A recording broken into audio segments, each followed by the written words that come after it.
So up to the stage 6, we worked with our attention and awareness so that our attention is exclusively focused on our meditation object and it is extremely stable, right? On the other hand, the awareness is such that we are aware of what is happening outside, we are also aware of what is happening within our mind, and we are also aware of kind of the different activities of the mind altogether, right? And from stage 7 to 9, it's not that we add something new to our meditation practice, but it's more like as our meditation practice start to mature, we go through different stages, right? And fundamentally, there are two major aspects of these stages from stage 7 to 9. One is the unification of the mind. So our mind, instead of moving in so many different directions, get extremely unified into the one singular direction. And the other aspect is gaining this direct experiential insight into the nature of reality and into the nature of self, right? And maybe ultimately the awakening. So the first aspect is this unification of the mind. So first layer of the unification is this discriminative mind that is start to get unified. Now the discriminative mind is the one which is projecting so many thoughts, emotion and narration inside my mind, and this is because of I have so many different desire or subminds which are projecting different things inside the mind. So they may be in the conflict, then I feel dissatisfied, they could be in a different states. So these projections are taking so much mental space right now, right? And as our practice mature, this projection start to get unified into one singular direction, right? For example, it feels like currently that there is this thousands of horses are running in different direction and they are pulling each other. So one is pulling in this direction, another pulling in that direction. They are canceling each other and these kind of stuff. With the unification, it feels like there's all these different horses now running in one singular direction. So our mind becomes very strong and powerful instrument in that sense.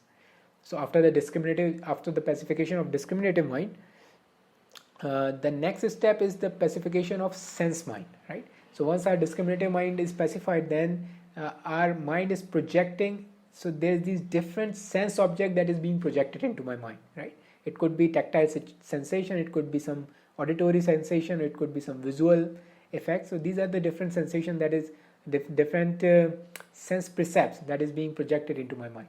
So now they start to get pacified to the point where actually they are still getting projected, but they are because we are not paying attention to them, they are projecting on the more unconscious level, and they are not getting any space on the conscious level, right? So in that sense, we have these two predominant systems that are projecting all the time something into our conscious mind and keeping it occupied, start to get to point of a pacification where there is a place to something else to arise, right?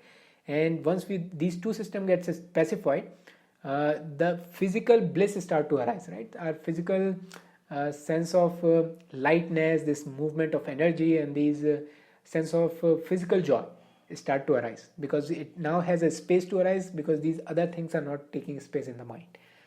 And after that, there is this sense of strong meditative joy, which is also referred as a priti here.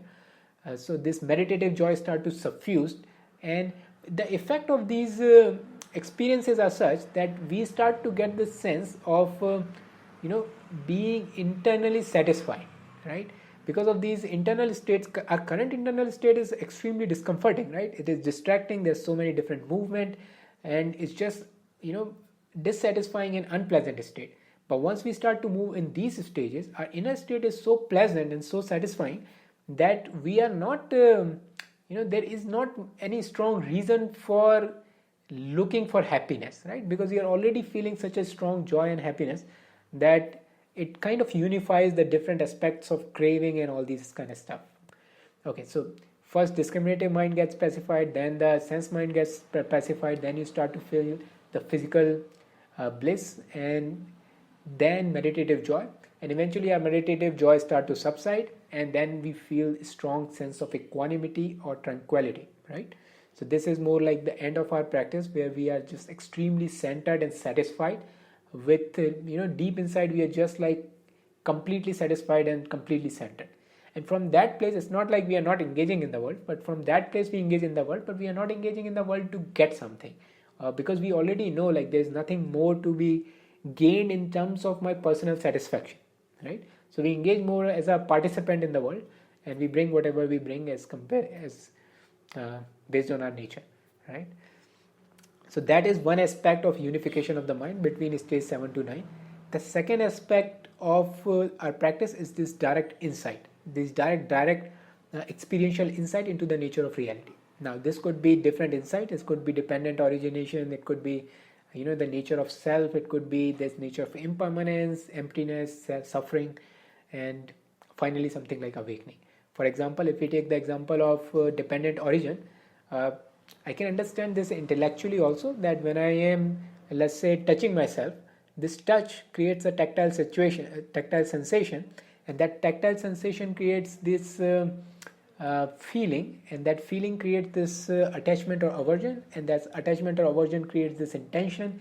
That intention creates the action, and that action becomes the cause for another feeling, and this whole cycle, this continues over and over and over again. So this is more like a dependent origination of different phenomena in the mind.